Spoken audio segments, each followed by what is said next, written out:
Hey, what's up guys, welcome to my new another blog. It's MK Moto Blog 650.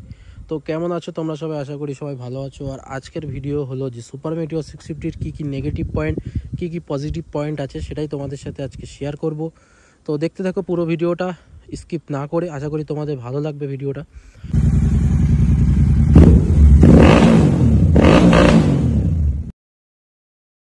তো first যে negative পয়েন্টটা সেটা হলো এর উইন্ডশিল্ড। এখানে উইন্ডশিল্ডটা দেখো, এখানে ভিজিবিলিটি অত ক্লিয়ার না।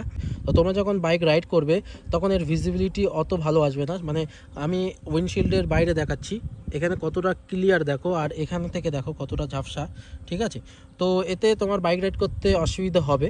রাতের বেলা মেন প্রবলেম হয়, কারণ রাতের বেলা অতটা ভিজিবিলিটি পাওয়া যায় না, মানে সামনে রাস্তা অনেকটা অন্ধকার থাকে। যদিও লাইট থাকবে তবুও ভিজিবিলিটি অতটা ভালো আসে না উইন্ডশিল্ডের জন্য। এখানে যে গ্যাপটা দেখতে পাচ্ছ, এখান থেকে মানে যখন তুমি রাইড করবে তখন স্পিডে যে হাওয়াটা আসে সেটা তোমার ডিরেক্ট হেলমেটে লাগবে, এতে তোমার বাইক চালাতে একটু অসুবিধা হবে। তো এটা আমার নেগেটিভ পয়েন্ট মনে হয়েছে। সেকেন্ড যে পয়েন্টটা সেটা হলো এর গ্রাউন্ড ক্লিয়ারেন্স। তোমরা দেখো মাটি থেকে কতটা উঁচু, জাস্ট একটুখানি উঁচু, ঠিক আছে? এর যে গ্রাউন্ড ক্লিয়ারেন্স আছে 135 mm গ্রাউন্ড ক্লিয়ারেন্স। যখনই তোমরা কোনো রকম বাম্পি রোডে যাবে তখনই তোমার নিচে ঠেকে যাওয়ার চান্স আছে। তো সামগার্ড অবশ্যই লাগানো উচিত, ঠিক আছে? আমি সামগার্ড লাগিয়ে রেখেছি। তো নাহলে তলায় তো টাচ হবেই। আর যেহেতু ইন্ডিয়ান রোড তোমরা জানো, একটু সাবধানে চালাতে হবে। আর যদি তুমি প্লেনে একজনকে বসাও আর তোমাদের দুজনেরই যদি ওয়েট একটু বেশি হয়, সেক্ষেত্রে তলায় লেগে যাওয়ার চান্স অনেকটাই বেশি। এটা আমার সাথে অনেকবারই হয়েছে। এমনও হয়েছে যে আমার প্লেনে অনেকজন আমার সাথে বসেছে, আমরা রাইড করছিলাম, সেখানে পিছনের যে বসেছিল তাকে নামিয়ে দিয়ে বাম্পার ক্রস হওয়ার পরে তাকে আবার তুলতে হয়েছে, মানে এতটাই গ্রাউন্ড ক্লিয়ারেন্স কম। তো অনেকে বলবে এখানে যে এটা ক্রুজার গাড়ি, এখানে তো গ্রাউন্ড ক্লিয়ারেন্স কম হবেই, কিন্তু অনেকটাই কম। 135 mm মানে বুঝতেই পারছো। তো এটা একটা নেগেটিভ পয়েন্ট। তো থার্ড যে নেগেটিভ পয়েন্ট আছে এর পিছনের যে সাসপেনশন, এর যে সাসপেনশন অনেকটা হার্ড। তো তোমরা যখন কোনো রকম বাম্পি রোডে দিয়ে যাবে তো অনেকটাই ঝাঁকুনি হয় বাইকে, পিছনে যে বসবে তার তো অনেকটাই ঝাঁকুনি হবে। মানে এর যে গ্রাউন্ড ক্লিয়ারেন্স আছে অনেকটাই কম, সেক্ষেত্রে সাসপেনশন যদি সফট হতো তাহলে তলায় আরও ঠেকে যেত। সাসপেনশন অনেক হার্ড করেছে, এই একটাই কারণ। তো এদিক থেকে দেখতে গেলে এটাও একটা নেগেটিভ পয়েন্ট। ফোর্থ যে নেগেটিভ পয়েন্ট আছে এর হেডলাইট। এটা একটা নর্মাল বিষয় যে এলইডি হেডলাইট দিয়েছে, এটা অবশ্যই ভালো কথা, কিন্তু এর যে ভিজিবিলিটি আছে অতটা ভালো না।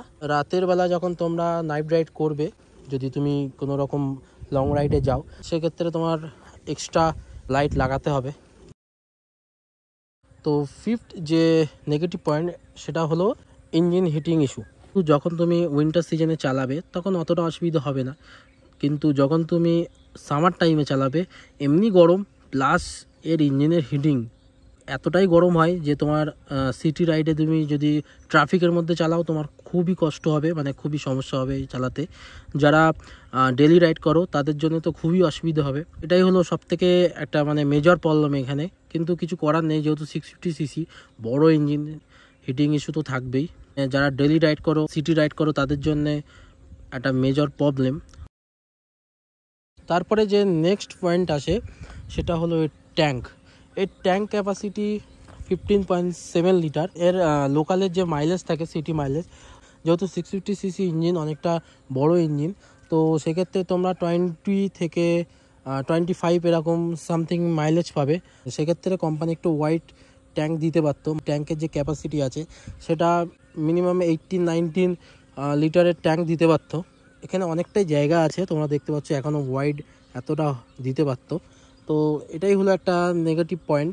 এটা যদি আরেকটু বড় করতো, মানে ট্যাঙ্কের যে ক্যাপাসিটি সেটা যদি 18 থেকে 20 করতো, তো সেক্ষেত্রে আমার মনে হয় যে 650cc ইঞ্জিন হিসাবে অনেকটাই ভালো হতো। কারণ যেহেতু অতটা মাইলেজ দেয় না, সেক্ষেত্রে ট্যাঙ্ক বড় হলে তো এটাই সুবিধে হতো, অনেক বেনিফিট থাকতো এর। তো এটা একটা নেগেটিভ পয়েন্ট। গাইস, যেগুলো নেগেটিভ পয়েন্ট ছিল আমি তোমাদের সাথে সব কিছু শেয়ার করেছি, যতগুলো নেগেটিভ ছিল আমি বলেছি। এরপরেও যদি কোনো রকম নেগেটিভ পয়েন্ট আমার দিয়ে মিস হয়ে যায় তো সেগুলো অবশ্যই একটু অ্যাডজাস্ট করে নিও। আমার যেগুলো নেগেটিভ পয়েন্ট লেগেছে সেগুলোই বলেছি। তো এবারে যে আসে সেটা হলো পজিটিভ পয়েন্ট। তো পজিটিভ পয়েন্ট এখানে অনেক কিছুই আছে, তো সেগুলো তোমাদের সাথে আস্তে আস্তে শেয়ার করব। ফার্স্ট যে পজিটিভ পয়েন্ট হলো সেটা হলো এরকম একটা সিঙ্গেল ব্র্যান্ড বলো যেটা 4.5 লাখের ভিতরে 650 সিসির ইঞ্জিন দিচ্ছে।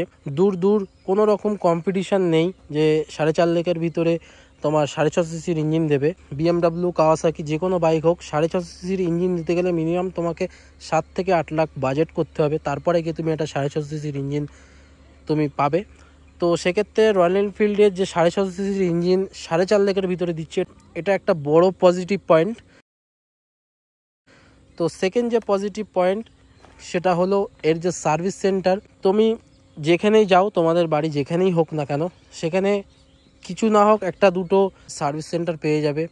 গাড়ি কোনো জায়গায় যদি কোনো রকমভাবে আটকে যায়, সেক্ষেত্রে তোমরা আশেপাশে এর সার্ভিস সেন্টার পেয়ে যাবে। থার্ড যে পজিটিভ পয়েন্ট সেটা হলো রাইডিং পোস্টার।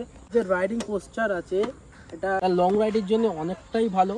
মানে তোমরা যত দূরে যাও না কেন কোনো রকম অসুবিধা হবে না। যে অন্য অন্য বাইকে হয় যেটা অনেকটা ঝুঁকে চালাতে হয়, এটা যেহেতু ক্রুজার বাইক, সেক্ষেত্রে এর যে পোস্টারটা আছে এখানে পাটা অনেকটা এগিয়ে দিয়ে চালাতে হয়। তো এই ক্ষেত্রে তোমার লং রাইডে যখনই যাবে, যত কিলোমিটারই চালাও না কেন, কোনো রকম সমস্যা নেই, কোনো রকম প্রবলেম নেই, তোমরা খুব আরামসে অনেকটা দূর যেতে পারবে, কোনো রকম সমস্যা নেই। তো ফোর্থ যে পজিটিভ পয়েন্ট সেটা হলো এর অ্যালয়েস। এর বেস মডেল থেকেই এই অ্যালয়েস আসে, ঠিক আছে। টপ মডেলেও একই অ্যালয়েস আর বেস মডেলেও একই অ্যালয়েস। তো এটা একটা বড় পজিটিভ। আগে কি যে ইন্টারসেপ্টর জিটিতে টিউবলেস টায়ার না থাকায় যখন বাইক পাঞ্চার হয়ে যেত, তো সেক্ষেত্রে বাইক নিয়ে ছোটাছুটি করা অনেকটাই কষ্টের ব্যাপার, যেহেতু এর একটা ওয়েট প্রচুর, ঠিক আছে, 241 কেজি ওয়েট। তো ইন্টারসেপ্টরও ওরকমই ওয়েট, তবে একটু কম, কিন্তু পাঞ্চার হয়ে গেলে 200 কেজি ওয়েটের বাইক নিয়ে ছোটাছুটি করা এটা অনেকটাই কঠিন ব্যাপার। তো সেক্ষেত্রে এই যে টিউবলেস টায়ার দিয়েছে প্লাস অ্যালয়েস দিয়েছে, ডিজাইনটা একদমই নতুন, ঠিক আছে। এটা শুধুমাত্র সুপার মেটিওরে দিয়েছে। ফিফথ যে পজিটিভ পয়েন্ট আছে, এর 320 এর বড় ডিস্ক ব্রেক দিয়েছে, খুব ভালো ব্রেক। পিছনেও তোমরা দেখতে পারো 300 এর ডিস্ক ব্রেক এখনও পর্যন্ত রয়্যাল এনফিল্ডে কোনো বাইকেই দেয়নি, ফার্স্ট সুপার মেটিওরে দিয়েছে, যার জন্য এর ব্রেক সিস্টেম অনেকটা সুন্দর হয়ে গেছে। তোমরা জিটিতে দেখতে পারো, ইন্টারসেপ্টে দেখতে পারো 240 এরকম ডিস্ক ব্রেক আছে, কিন্তু এর যে ডিস্ক ব্রেক আছে 300 এর ডিস্ক ব্রেক। এই ফার্স্ট সুপার মেটিওরে 300 এর ডিস্ক ব্রেক দিয়েছে। এটা সিক্স যে পজিটিভ পয়েন্ট সেটা হলো এর হ্যান্ডেলিং। বাইকে বসে তোমাদেরকে আমি দেখাচ্ছি, এই হ্যান্ডেলিংয়ের জন্য এর লুকটা এতটাই ভালো লাগে, শুধুমাত্র হ্যান্ডেলিংয়ের জন্য। আর লং রাইডের জন্য খুবই কমফোর্টেবল। অনেকে যে হ্যান্ডেল আছে অনেকে মডিফিকেশন করে আরও উঁচু করে দেয়, তো আমার এটা একেবারে খারাপ লাগেনি, যথেষ্ট ভালো হ্যান্ডেলিং, অনেকটা ওয়াইড, যার জন্য তোমরা একটু মানে এইভাবে চালাতে পারবে। যেহেতু ক্রুজের গাড়ি, এইভাবে চালালে মানে দেখতেও ভালো লাগে, প্লাস তোমাদের কোনো রকম হাতে প্রেশারও আসবে না। আর অনেকটাই বেনিফিট আছে এই হ্যান্ডেলের, যার জন্যে এটা একটা বড় পজিটিভ পয়েন্ট। 7 নম্বর যে পজিটিভ পয়েন্ট সেটা হলো এর ওয়াইড টায়ার। তো তোমরা দেখতে পাচ্ছ এর টায়ারটা দেখো কতটা ওয়াইড, এটার জন্যে বাইকের যে ব্যালেন্স অনেকটাই বেড়ে যায়। তোমরা ইন্টারসেপ্টর জিটি দেখতে পারো, ওর টায়ার অতটা ওয়াইড না। ইন্টারসেপ্টর জিটির যে টায়ার আছে ওটা 130 সেগমেন্টের টায়ার, আর এটা হলো 150। তো অনেকটাই চওড়া, প্লাস তোমার সাইড দিক থেকে দেখো এটা অনেকটাও চওড়া, যার জন্য এর ব্যালেন্স অনেক বেড়ে যায়, ঠিক আছে। তো এটা একটা বড় পজিটিভ পয়েন্ট। আরও যদি পজিটিভ পয়েন্ট থাকে বা নেগেটিভ পয়েন্ট থাকে সেগুলো তোমরা কমেন্টে জানাও। তো লাস্ট যে কোশ্চেনটা আসে যে কাদের জন্য এই বাইকটা, যারা সিটি রাইড করো বা যারা জাস্ট ঘর থেকে অফিস যাও, অফিস থেকে আবার বাড়ি আসো, তাদের জন্য একটু অসুবিধা হতে পারে, কারণ এর যে হিটিং ইস্যু আছে, ট্রাফিকে দাঁড়ালে অনেকটাই মানে হিট করে ইঞ্জিনটা। আমি বলবো তোমাদের ওখানে যদি ভালো রাস্তা থাকে বা হাইওয়ে থাকে বা লং রাইডের জন্য তোমরা কিনতে যাও, সেক্ষেত্রে গো ফর ইট। হাইওয়ের জন্য এটা একদম পারফেক্ট, তবে সিটি রাইডের জন্যে অতটাও পারফেক্ট না। তবে এমন নাই যে তোমরা কিনতে পারবে না, কিনতে পারবে। তো যদি তোমাদের সচরাচর সবসময় গাড়ি প্রয়োজন হয়, মানে সচরাচর যদি যারা বাইক সবসময় চালায়, ডেলি রাইড করো, তাদের জন্য একটু অসুবিধা হতে পারে। কিন্তু যারা হাইওয়ের জন্য কিনবে সেক্ষেত্রে তোমরা এই বাইক কিনতে পারো, কোনো রকম অসুবিধা নেই। কিন্তু যাদের প্রথম বাইক কিন্তু তোমরা অনেকটা ঘিঞ্জি এলাকার মধ্যে থাকো, সেক্ষেত্রে তোমার বাইক নিয়ে এদিক ওদিক করতে একটু অসুবিধা হবে, কারণ অনেকটাই ওয়েট বেশি, প্লাস একটা লম্বা বাইক, টার্নিং রেডিয়েন্সও অনেক বেশি। তো এটাই বলবো। তো ওভারঅল যা নেগেটিভ পজিটিভ ছিল তোমাদের সাথে আমি শেয়ার করেছি। তো যদি ভিডিওটা ভালো লেগে থাকে তো অবশ্যই লাইক শেয়ার কমেন্ট করে দিও, আর যারা নতুন আছো চ্যানেলে তারা সাবস্ক্রাইব করে দিও, আর আমার ফেসবুক পেজটা ফলো করে নিও। তো দেখা হচ্ছে পরের ভিডিওতে। টাটা।